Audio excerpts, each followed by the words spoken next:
Time check 6:20. Ginabi na naman. Magpapakain muna ng mga ibon. Ito yung mga ibon ko na pang derby ngayong SDR 2026. So first lap na sa linggo. So ganitong oras na ako nagpapakain pagka ginagabi galing trabaho. Ito yung itlog doon, ano yan, fake egg. Kaya pagpapakain muna tayo. Ito lang yung pinapakain ko. Siya powered by Kalapatid Speeds.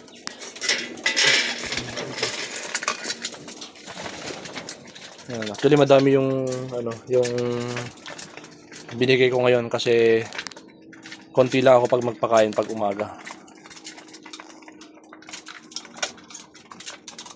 Paghapon medyo sinosobrahan ko konti.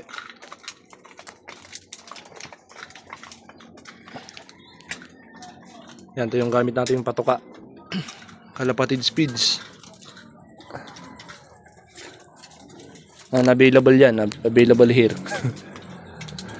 Yan, tama, naghahanap po ng ng patuka, yung mga may poultry supply na naghahanap ng supplier ng Kalapatid Speeds. Yan po, PM nyo lang po ako. Yan, ito yung mga ibon natin. So far wala pa namang nawala, awan ng Diyos. Kompleto naman sila.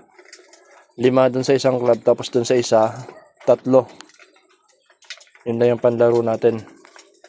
Yan, halos magkakakulay lang, blue bar, checkered, tapos may isa kong itim. Yan, so may konting natira. Yan, madami kasi akong binigay kanina, so okay lang naman yan.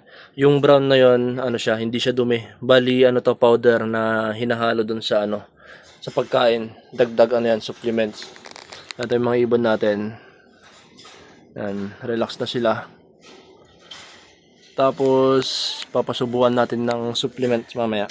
May bibigay tayo. Lang naman siya, pang digestion lang. Yan, yung na yan, yung may puti sa pakpak na yan, yan, breeder. Yan, kinarera natin nung nakaraan yan, pero hindi natin na load ng matnog kasi may nagkaroon ng problema sa mata. Yan, bali lang yung inabot niyan, 7 overall of color. Ito yung mga young bird. Yan, asawa niya, yan, bali naka-ring ng pang old bird. Yan, lalaban natin sa isang club. Tapos dito, yan, mga young bird natin.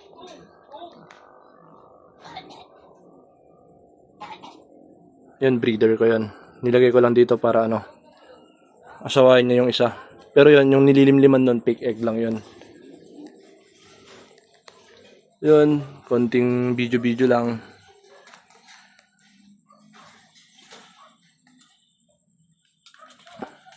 Makikinis yung mga ibon. Sana maging maganda yung laro natin ngayong taon sa derby.